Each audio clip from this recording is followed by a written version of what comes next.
সত্যি বলবো নাকি মিথ্যা বলবো? বেস্ট ব্রাইডাল মডেল হিসেবে অ্যাওয়ার্ড পেয়েছি। এখন আসলে ওরকম এনজয় করি না, প্রতিদিন মেকআপ করতে হবে, রেডি হতে হবে, নিউ নিউ লুকস নিতে হবে। দীর্ঘ 15 থেকে 16 বছর আসলে একটা জার্নির পরে আজকে এই জায়গায় আসতে পেরেছি। আমরা মেয়েরা তো বিয়ের দিনটাকে অনেক স্পেশাল করে তুলতে চাই, মেকআপ, ড্রেস আপ, জুয়েলারি, যে কোনো কিছুতেই। বাট আমরা যারা ব্রাইডাল মডেল আছি তারা আসলে কাজের জন্য এ ধরনের লুকস নেই, যাতে আমাদেরকে যারা ফলো করে তারা বিয়ের আগে থেকে জানতে পারে যে কোথায় সাজলে ভালো হবে বা কোন গহনাটা, কোন ড্রেসটা পরলে ভালো হবে। তো আমার মনে হয় ব্রাইডাল মডেল হিসাবে আমরা যখন কাজ করি এই বিষয়গুলো আমাদের মাথায় রাখতে হয়, যে আমার এই লুকটা দেখে হয়তো কোনো একটা মেয়ে তার জীবনের সবচেয়ে বড় একটা মুহূর্ত, যেটা হচ্ছে বিয়ে আমরা বলি, তার ডিসিশনগুলো নিবে। আর আজকে আমাকে সাজিয়েছেন ইন্টারন্যাশনাল মেকআপ আর্টিস্ট তানুভা আনভীর।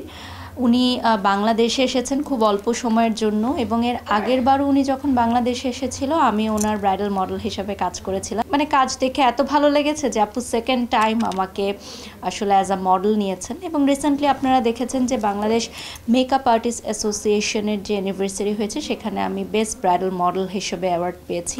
তো এটা আসলে আমার জন্য অনেক বড় পাওয়া। এবং তানুভা আনভীর আপু কিন্তু আমাকে দেশের বাইরে থাকা অবস্থায় উনি আমাকে কনগ্রাচুলেশনস করে জানিয়েছেন, উইশ করেছেন। মেকআপ আর্টিস্ট হোক দেশের বা বিদেশের, আমি সবসময়ই কমফোর্ট ফিল করি তাদের সাথে কাজ করতে। আর আমি সবসময় মনে করি যে তাদের উপর ট্রাস্ট রাখতে হবে, যারা আমরা মডেল আছি বা যারা সাজতে যাই, মেকআপ আর্টিস্টের উপর আপনার বিশ্বাস থাকতে হবে যে ফাইনাল লুকটা যখন হবে তখন নিশ্চয়ই আপনাকে অনেক সুন্দর লাগবে। সত্যি বলবো নাকি মিথ্যা বলবো? যদি সত্যি বলি তাহলে বলবো যে এখন আসলে ওরকম এনজয় করি না। কাজের শুরুতে যখন ছিল যে অনেক এক্সাইটমেন্ট ছিল, এনজয়মেন্ট ছিল যে কীরকম হবে লুকসগুলো। এখন আসলে অনেক সাজে নিজেকে দেখা হয়েছে, অনেক লুকে দেখা হয়েছে, এখন আসলে প্রফেশনালিজমের খাতিরে রেডি হই। বাট থাকে না কিছু কিছু শ্যুট, যেমন আজকের যে শ্যুটটা, রেডি হওয়ার পর নিজেকে যখন আমরা আয়নায় দেখি যে এত সুন্দর, এত প্রিটি লাগছে মাশাল্লাহ, তখন কিন্তু কাজের প্রতিও একটা উৎসাহ চলে আসে অটোমেটিক্যালি, যে না আমি শ্যুটসগুলো আরও ভালোভাবে দিই, আরও সুন্দরভাবে দিই, বা আমার এই লুকটা হয়তো আমার অডিয়েন্সরা অনেক পছন্দ করবে। থাকে এরকম। এখন হচ্ছে এটা একদম জবের মতো হয়ে গেছে যে প্রতিদিন মেকআপ করতে হবে, রেডি হতে হবে, নিউ নিউ লুকস নিতে হবে, এই আর কি।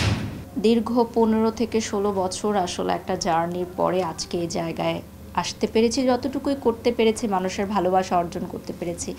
মানুষ তো সফলতাটা দেখে সব সময়, কোনো সফল ব্যক্তির সফলতা, কিন্তু আমি সবসময় যখনই কোনো বড় বিজনেস পারসন বা কোনো সেলিব্রিটি যখন আমার কাছাকাছি যাওয়ার সুযোগ হয়, আমি সবসময় তাদের পেছনের গল্পটা শোনার চেষ্টা করি, কারণ আমি সেখান থেকে শিখতে পারি এবং ইন্সপায়ার্ড হই যে তারাও আসলে কত ছোট পরিসর থেকে শুরু করেছিল।